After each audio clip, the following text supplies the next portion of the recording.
Hello mga sis! Samahan niyo naman akong magluto ngayon. Magluluto tayo ng sinangag.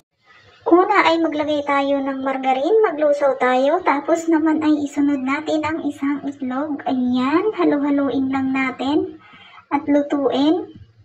At pagkatapos natin lutuin ang itlog, iset aside lang natin guys. Ayan, tapos maglalagay naman tayo ng mantika. Pagkatapos natin maglagay ng mantika, isunod naman natin ang ating bawang. Lutuin lang natin ang ating bawang. Kulay brown ang ating bawang para maging lumabas ang aroma. At ngayon naman ay isusunod natin ang ating longganisa. Hinihiwa-hiwa ko lang yan ng maliliit guys. At pagkatapos naman guys ay isunod natin ang ating kanin. Ayan, halu-haluin lang natin guys. Ayan, i-mix-mix lang ng i-mix-mix. At pagkatapos natin i-mix-mix ay lagyan naman natin ngayon ng spring onion. Ayan guys.